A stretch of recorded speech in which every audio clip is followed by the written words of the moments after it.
Hello मेरे प्यारे बच्चों, नमस्कार। जैसे कि उम्मीद है कि आप सभी लोग बहुत ही अच्छे होंगे। तो सीबीएसई और बिहार बोर्ड के यानी इंग्लिश और हिंदी मीडियम के जितने भी प्यारे प्यारे बच्चे हैं, आप सभी के लिए मैथमेटिक्स में एक मैं चैप्टर लेकर आया था, जो उस चैप्टर का नाम है ट्रिगोनोमेट्री। ट्रिगोनोमेट्री। तो आज इसी चैप्टर पर हम लोग चर्चा करेंगे कि ट्रिगोनोमेट्री क्या है और वास्तव में ट्रिगोनोमेट्री के क्वेश्चन कैसे बनते हैं। तो चलिए अब इस पे चर्चा किया जा रहा है कि वास्तव में ट्रिगोनोमेट्री क्या है। ट्रिगोनोमेट्री क्या है, ठीक है। तो ट्रिगोनोमेट्री एक मैथमेटिक्स का पार्ट है और इसी पार्ट को आज हम लोग पढ़ेंगे। एक एक पॉइंट को इसमें समझने का प्रयास करेंगे। जैसे कि मैं आप सभी को इसमें एक फार्मूला बता दिया था, और वह फार्मूला था कि फार्मूला नहीं था, जैसे कि ट्रिगोनोमेट्री का फंक्शन हम बता दिए थे कि ट्रिगोनोमेट्री का फंक्शन जो होता है वो 6 होता है। ट्रिगोनोमेट्री के जो फंक्शन होते हैं वो 6 होते हैं, जो कि sine theta, cos theta, tan theta, cot theta, cosec theta और सेक थीटा होता है। आज हम इसके आगे वाले बातों को लेके कंसेप्ट को समझने का प्रयास करेंगे कि नेक्स्ट कंसेप्ट क्या है ट्रिगोनोमेट्री में।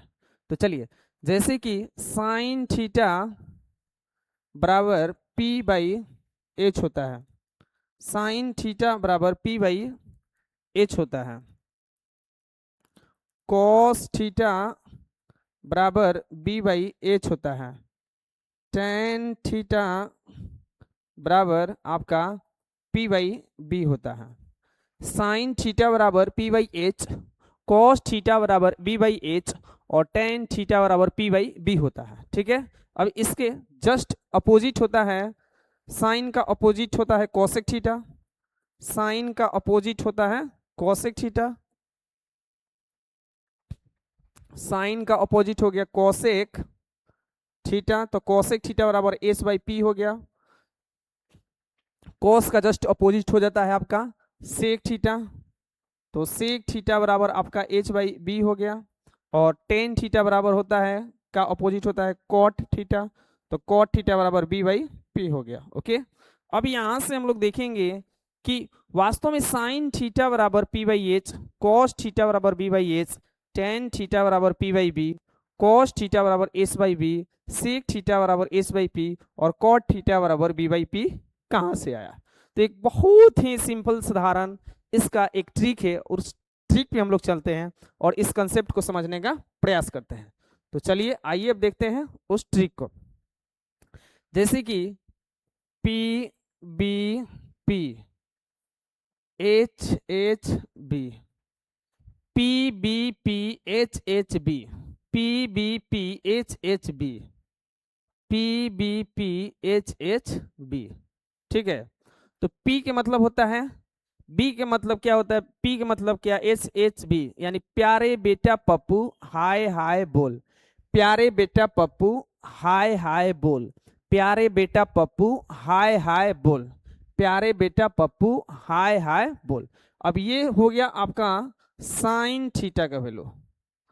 साइन थीटा का वैल्यू, तो ये आपका साइन थीटा का वैल्यू हो गया साइन थीटा, और ये आपका हो गया कॉस थीटा, और ये आपका हो गया टेन थीटा।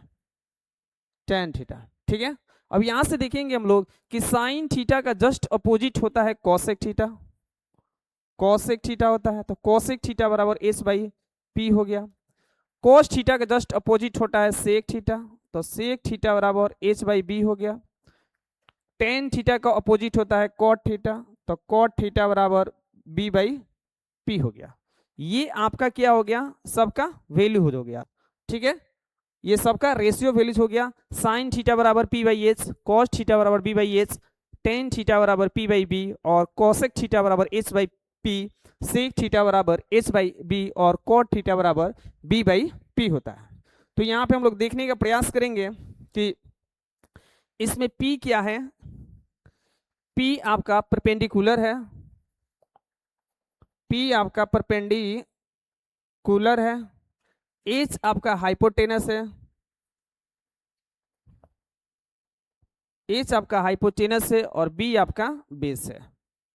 बी आपका क्या है बाबू, बेस है, एच आपका हाइपोटेनस, पी आपका परपेंडिकुलर है। तो चलिए एक राइट एंगल में हम लोग देखने का प्रयास करेंगे कि उसमें राइट एंगल में कौन सी साइड आपकी परपेंडिकुलर होती है, कौन सी साइड आपका बेस होता है और कौन सा साइड आपका हाइपोटेनस होता है। तो आइए सबसे पहले हम लोग राइट एंगल पर चलने का प्रयास करते हैं और देखेंगे कि राइट एंगल में कौन सी साइड आपका परपेंडिकुलर, कौन सी साइड आपका बेस और कौन सा साइड आपका हाइपोटेनस होता है। तो चलिए सबसे पहले हम लोग कहाँ चलते हैं, सबसे पहले हम लोग चलते हैं बाबू एक राइट एंगल पे। एक राइट एंगल हो गया, इस राइट एंगल में हम लोग ए बी और ये हो गया सी, ए बी सी एक राइट एंगल है, ए बी सी इस राइट एंगल, और इस राइट एंगल में हम लोग देखेंगे कि आपका बी जो है ये 90 डिग्री है, बी जो है बाबू 90 डिग्री है, और 90 डिग्री के जस्ट अपोजिट जो सामने वाली भुजा साइड होती है इसको हम लोग हाइपोटेनस कहते हैं, इसको हम लोग क्या कहते हैं, हाइपोटेनस कहते हैं। अब रही दो साइड ए और B, B and C, A B B C, तो सी के जस्ट सी वाली यहाँ पे थीटा अगर रहेगा तो थीटा के जस्ट अपोजिट जो रहेगा इसको हम लोग परपेंडिकुलर कहेंगे, इट्स कॉल्ड आर परपेंडिकुलर। और थीटा जहां पर सीट हेयर हुआ है इसको हम लोग क्या कहेंगे, बेस कहेंगे। थीटा जहां पर बैठा है उसको हम लोग क्या कहेंगे, बेस कहेंगे। थीटा जहां पर बैठा है उसको हम लोग क्या कहेंगे, तो बेस कहेंगे। तो आइए अब थोड़ा सा एक और इसमें हम लोग देखने का प्रयास करते हैं कि जैसे केस 1 केस 2 को भी देख लेते हैं। जैसे मान लीजिए कि एक राइट एंगल ये हो गया और इस राइट एंगल में आपका ये P हो गया, ये Q हो गया और ये R हो गया। जैसे कि थीटा हम यहाँ पर बैठाए हैं तो थीटा के जस्ट अपोजिट वाली साइड क्या हो जाएगी, परपेंडिकुलर हो जाएगी, और ये साइड ऑलरेडी 90 डिग्री की है तो 90 डिग्री के जस्ट अपोजिट हाइपोटेनस, और थीटा जहाँ पर बैठा है उसको हम लोग क्या कहेंगे बाबू, बेस कहेंगे। थीटा जहाँ पर बैठा है उसको हम लोग क्या कहेंगे, बेस कहेंगे। तो दो केस, टू केस थे, दोनों के दोनों केस का डाउट क्लियर हो गया।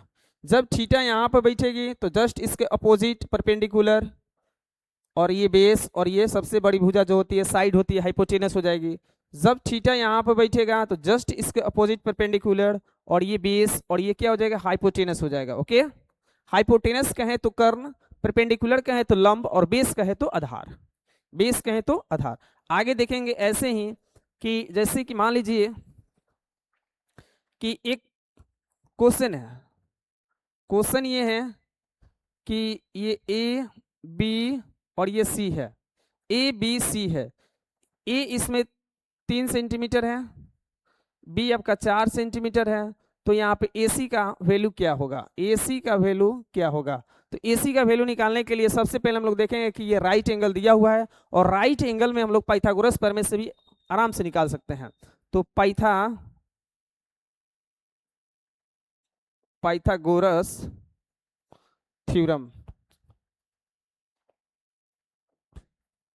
पाइथागोरस थ्योरम क्या होता है बाबू, पाइथागोरस थ्योरम क्या होता है, तो हाइपोटेनस के स्क्वायर इक्वल टू परपेंडिकुलर के स्क्वायर प्लस बेस के स्क्वायर होता है।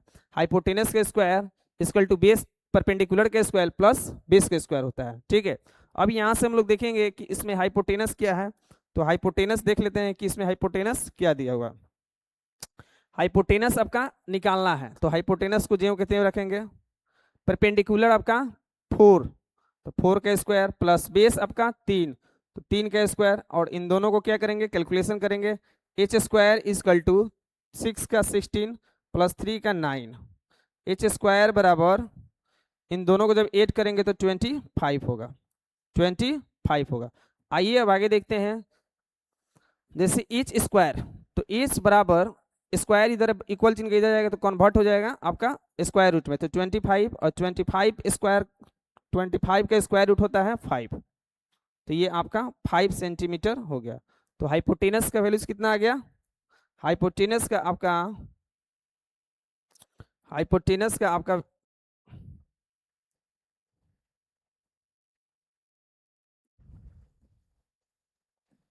हाइपोटेनस का आपका वैल्यू आ गया 5 सेंटीमीटर, तो ये आपका रहा 5 सेंटीमीटर। ठीक है, अब यहाँ पे हम लोग क्या करेंगे, 5 सेंटीमीटर दे देंगे। ठीक है, ऐसे ही हम लोग एक एक क्वेश्चन को सॉल्व करने का प्रयास करेंगे। जैसे नेक्स्ट क्वेश्चन है आपका, एक और क्वेश्चन है, जैसे कि मान लीजिए कि ये आपका कितना हो गया, ये आपका हो गया 6 और ये हो गया 8, तो ये आपका हाइपोटेनस का मान क्या होगा, P हो गया, ये Q हो गया और ये R हो गया, और ये 90 डिग्री है और ये आपका थीटा है। तो इस थीटा के सामने इसमें कौन सा आपका परपेंडिकुलर बनेगा, कौन सा आपका बेस बनेगा और कौन सा आपका इसमें हाइपोटेनस बनेगा। तो हाइपोटेनस जो सबसे लॉन्गेस्ट साइड होती है इसी को हाइपोटेनस कहा जाता है। तो ये हाइपोटेनस का मान निकालने के लिए सबसे पहले क्या करेंगे, हाइपोटेनस स्क्वायर बराबर परपेंडिकुलर का स्क्वायर प्लस बेस का स्क्वायर। तो हाइपोटेनस बराबर 6 का स्क्वायर 36 प्लस 8 का 64, अब एच स्क्वायर, तो एच बराबर क्या हो जाएगा, ये हो गया आपका एच स्क्वायर बराबर 36 और 64 को ऐड करेंगे तो 100, एच बराबर हो जाएगा √100। तो एच का वैल्यू निकालना होगा तो 10, तो ये आपका 10 सेंटीमीटर हो गया। कितना हो गया बाबू, 10 सेंटीमीटर हो गया। ऐसे ही हम लोग अब चर्चा करने जा रहे हैं कि वास्तव में ट्रिपलेट क्या होता है, ट्रिपलेट क्या होता है और ट्रिपलेट जो बनते हैं उस ट्रिपलेट का मेन रीजन क्या होता है। आइए अब देखते हैं ट्रिपलेट के बारे में। सबसे पहले हम लोग की ट्रिपलेट निकालने से पहले हम लोग क्या कहते हैं, ट्रिपलेट टेबल, ट्रिपलेट टेबल। अब ट्रिपलेट टेबल के बारे में हम लोग जानेंगे कि ट्रिपलेट टेबल क्या है। जैसे मान लीजिए कि नंबर कितने होते हैं, एक ऑड होता है और एक इवन होता है, इवन नंबर और ऑड नंबर। इवन नंबर का ट्रिपलेट अलग तरीके से बनाया जाता है प्यारे बच्चों, और ऑड नंबर का ट्रिपलेट का कंसेप्ट अलग है। तो सबसे पहले हम लोग सीखेंगे कि ऑड नंबर का ट्रिपलेट कैसे बनाया जाता है। Use of only for use of odd number, only for use of odd number. यानी जैसे 3 हो गया, 3 के साथ ही कौन कौन सा ट्रिपलेट बनेगा, तो 3 के साथ ट्रिपलेट बनाने का बहुत ही बेहतर कंसेप्ट है, उस कंसेप्ट को हम समझने का प्रयास करते हैं। तो चलिए आइए, जैसे 3 हो गया, 3 ऑड नंबर हो गया, 5 हो गया, 5 भी ऑड नंबर हो गया, 7 हो गया तो 7 भी ऑड नंबर हो गया, 9 हो गया तो ये भी ऑड नंबर हो गया, 11 ऑड नंबर, 13 ये भी ऑड नंबर, 15 ये भी ऑड नंबर, 17 ये भी ऑड नंबर, 19 ये सब के सब ऑड नंबर हैं।